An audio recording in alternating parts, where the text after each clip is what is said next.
Halo CS-CS-ku, bertemu lagi dengan Manusia Madesu di Easy Film. Karena banyak CS-CS-ku yang request tentang band ini, gua akan meringkasnya, oke? Baiklah, berikut ini gua akan meringkas perjalanan band bernama Tsunami. Band tersebut dianggap telah mempopulerkan kembali musik hardcore namun lebih agresif dan syarat dengan pesan anti otoritas. Oke CS-CS-ku, sebelum kita mulai seperti biasa, kita intro dulu guys. Dimanakah kita mencari manusia, membotakkan mata, mengosongkan jiwa. Saya kesunyian, tak lagi kau dengar. Inilah saat yang kau melihatnya. Ikutlah bersamaku, berjalan bersamaku, dengan apa membara, dengan asap bermakna. Marilah harapan jadi kenyataan. Marilah harapan jadi kenyataan. We're gonna live on and on the throne. We're gonna take you, not the police. Not live our life, control what we say.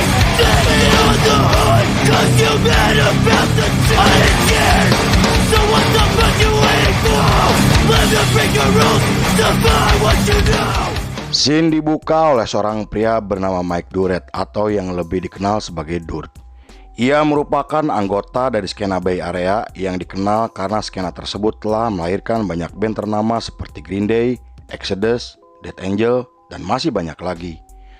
Mike sendiri adalah seorang gitaris di band hardcore bernama Hands of God yang cukup memiliki nama besar di skena Bay Area. Kemudian Bay Area sendiri merupakan wilayah San Francisco, California yang telah menjadi salah satu skena musik terbesar di Amerika. Skena tersebut memiliki banyak subkultur dan penikmat musik dari berbagai genre seperti punk, metal, hardcore, dan masih banyak lagi. Karena itu skena Bay Area seakan tidak pernah mati, apalagi sampai kehilangan penikmat musik keras. Di periode tersebut, tepatnya di tahun 2018, Mike tak sengaja bertemu dengan teman lamanya bernama Joseph Alfonso ketika sedang menghadiri acara komunitas. Pertemuan tersebut membuat Alfonso sangat senang karena bisa bertemu kembali dengan teman baiknya setelah berpisah selama lebih dari 3 tahun. Kemudian, Alfonso mengenalkan Mike ke semua teman-temannya hingga mengajaknya untuk minum dan nongkrong bersama. Alfonso sendiri merupakan seorang musisi yang telah memulai karirnya di bidang musik sejak usianya 12 tahun. Ia dikenal sebagai sosok yang keras karena sering terlibat keributan ketika tampil bersama bandnya bernama Spinbreaker dan dikenal sering berkelahi ketika para penonton menghina penampilannya.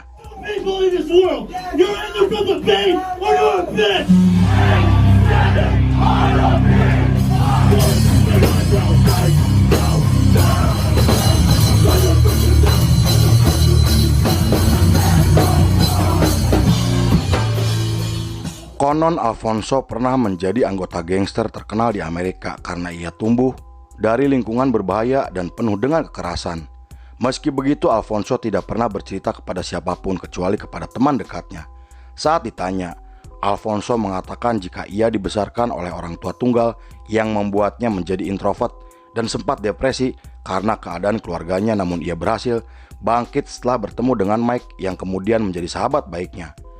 Ia sendiri mulai menyukai musik hardcore karena menurutnya musik hardcore memberi tawaran yang lebih positif untuk mencari pelarian dan telah menjadi musik yang bisa membuatnya berhasil mengekspresikan diri. Beberapa bulan kemudian, Mike meminta Alfonso untuk datang ke acara komunitas karena bandnya akan menggelar pertunjukan. Di sana Mike tampil sangat energik yang membuat Alfonso sangat kagum kepadanya. Tetapi tak lama setelah itu, acara tersebut harus dibubarkan oleh kepolisian karena tidak memiliki izin. Beberapa minggu kemudian, setelah kejadian tersebut, Alfonso mengajak Mike sahabatnya untuk membentuk band proyek sebagai sarana untuk mengekspresikan diri. Tetapi Alfonso tidak ingin terkait dengan label, manajemen, dan tidak ingin dikelola oleh manajer. Mendengar hal tersebut, Mike langsung setuju dengan usulannya dan mengajak Theo Domingos untuk ikut dalam proyek yang sedang mereka rencanakan.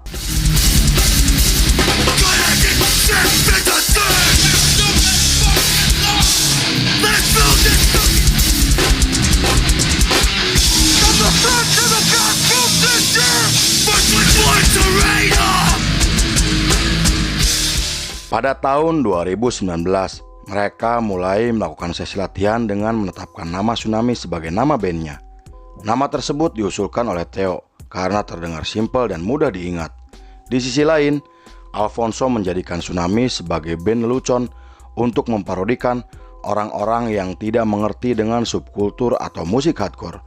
Setelah itu mereka merekrut Benny Eastman untuk menjadikan drummer karena tertarik dengan permainan drumnya. Formasi awal band tersebut adalah Joseph Alfonso pada vokal, Mike Durrett pada gitar, Theo Domingos pada bass, dan Benny Eastman pada drum. Di periode tersebut, Mike mulai menulis lagu dan membuat instrumental di rumah temannya bernama Charles Tosio hingga menggunakan semua fasilitas di studio rumahnya. Saat ditanya tentang Tsunami, Mike bercerita kepada Charles jika ia membentuk Tsunami hanya untuk bersenang-senang karena ia berencana hanya akan menggelar 3 kali pertunjukan dan merilis 1 EP lalu kembali bersama band pertamanya. Ia juga berencana akan membubarkan Tsunami setelah rencananya selesai karena sejak awal ia dan Alfonso tidak berencana untuk serius dengan band tersebut.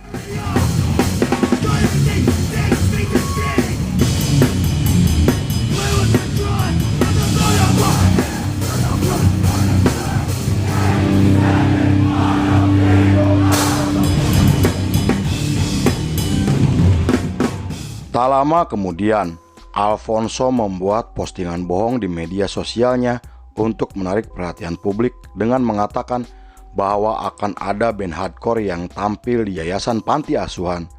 Postingan tersebut kemudian menjadi viral karena tidak ada band hardcore yang pernah tampil di panti asuhan. Melihat respon yang sangat besar, Alfonso langsung panik karena ia hanya bercanda dengan postingan tersebut.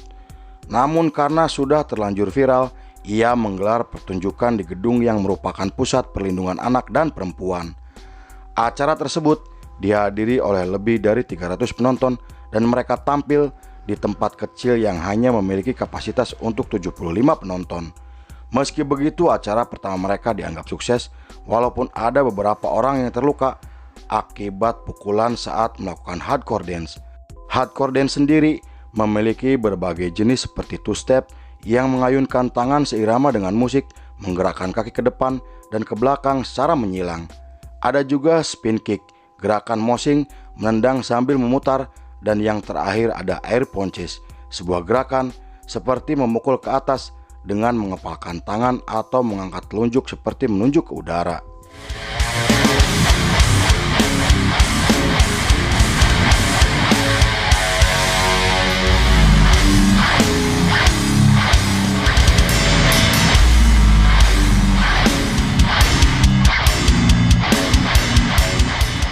Beberapa bulan kemudian, mereka merilis demo pertamanya yang diproduksi sendiri dan direkam dengan menggunakan alat seadanya.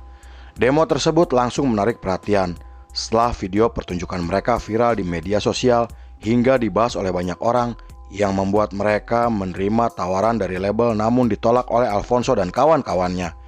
Saat ditanya, Mike mengatakan jika keberhasilan Tsunami merupakan yang tidak disengaja karena awalnya band tersebut hanyalah sebagai lelucon. Tetapi setelah itu, Mike merasa telah terjebak di dalam band yang ternyata banyak yang mendukung Tsunami, bahkan ia berencana akan melanjutkan Tsunami sebagai band yang serius karena menurutnya musik hardcore terlihat lebih ekspresif dibandingkan dengan genre musik lainnya. Setelah itu Mike memposting di Instagram jika Tsunami akan tampil di 2 festival musik terbesar untuk pertama kalinya. Postingan tersebut kemudian mendapatkan respon yang luar biasa hingga banyak orang yang menunggu untuk melihat penampilan mereka. Namun festival tersebut harus dibatalkan akibat pandemi COVID-19 hingga pemerintahan Amerika menetapkan kebijakan karantina yang membuat Tsunami tidak bisa melakukan banyak aktivitas kecuali diam di dalam rumah.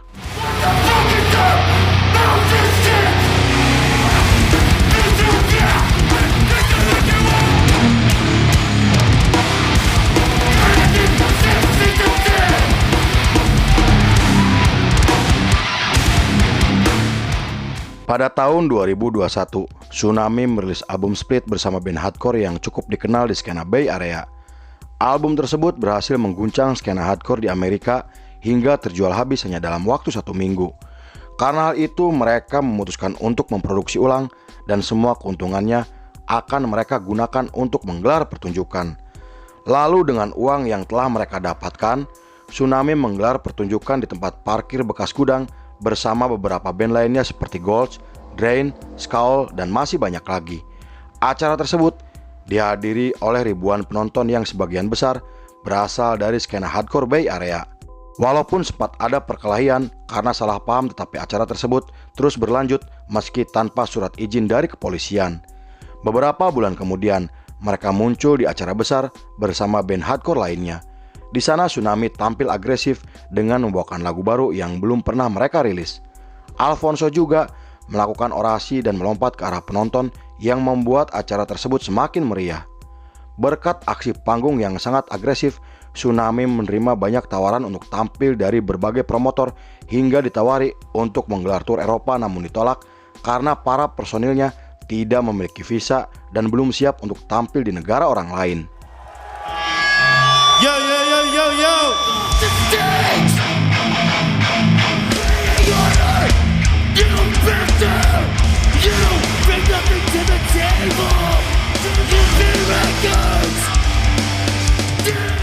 Pada tahun 2022, mereka muncul dalam festival musik tahunan yang membuat nama mereka menjadi sangat terkenal. Selain penampilan mereka yang agresif dengan musik yang menyuguhkan para penonton untuk berada di area mosh pit, mereka juga dikenal karena telah membangkitkan kembali hardcore dengan musik yang lebih segar. Lalu ketika ditanya saat podcast, Mike mengatakan jika saat itu hardcore telah kembali populer setelah kemunculan band seperti Turnstile, sebuah band yang telah dianggap sebagai pelopor untuk band hardcore modern. Alfonso juga menambahkan jika ia akan terus membesarkan beatdown ke seluruh dunia karena menurutnya beatdown telah ditinggalkan oleh sebagian orang yang dianggap selalu berkaitan dengan kekerasan. Tetapi menurut Alfonso, acara musik hardcore memang hanya ditunjukkan kepada orang-orang yang memiliki mental baja, bukan untuk para pecundang. Sekedar info, beatdown sendiri merupakan subgenre dari hardcore punk, namun menampilkan sedikit pengaruh heavy metal dengan lirik yang mengusung tema seperti kekuatan, persatuan, ketabahan, dan ketekunan. Beatdown juga dikenal karena tariannya yang terlihat seperti orang berkelahi dengan menendang, memukul, dan menonjok, hingga dikenal karena cara berpakaiannya yang sangat maskulin seperti memakai topi bisbol, pakaian olahraga, atau tentara. To him.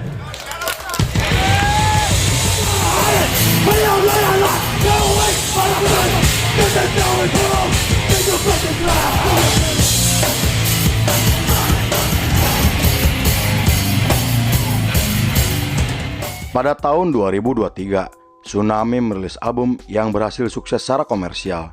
Seorang jurnalis mengatakan jika EP album mereka terdengar seperti perpaduan antara metalcore dan death metal di tahun 90-an, hingga menyebut Tsunami sebagai band beatdown klasik yang tidak pernah kehilangan sifat buasnya layaknya seperti binatang.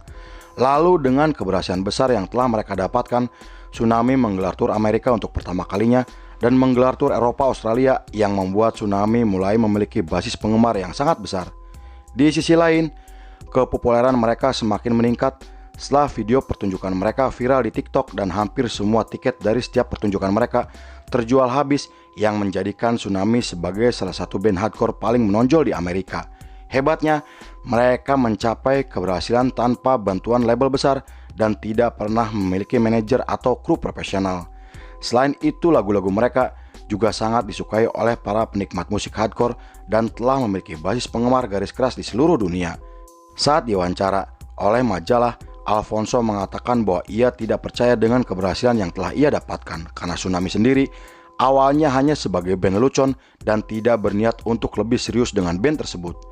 Namun karena antusias penikmat musik hardcore begitu besar, ia dan teman-temannya sepakat untuk melanjutkan Tsunami dan terus konsisten untuk membuat karya.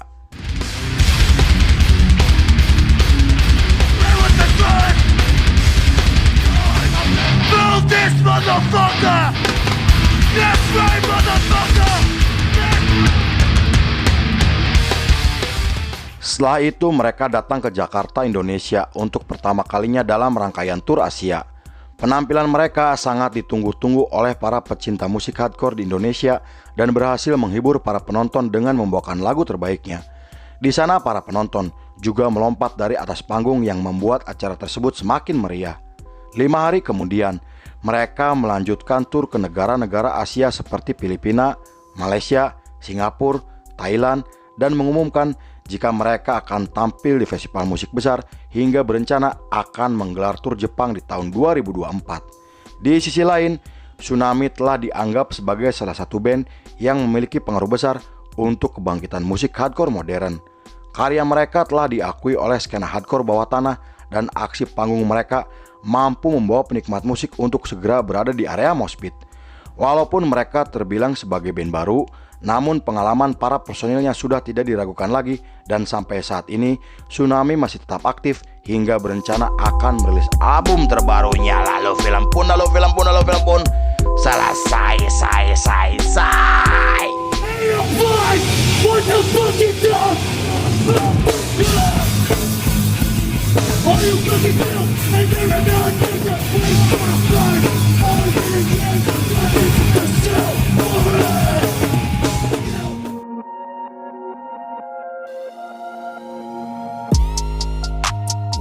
Musik hardcore memberi sensasi kepada para penikmat musik untuk bisa mengekspresikan diri dari dunia yang sangat membosankan. Baik tukang cuangki. Oke CSCSku, terima kasih sudah menyaksikan ringkasan ini nggak selesai.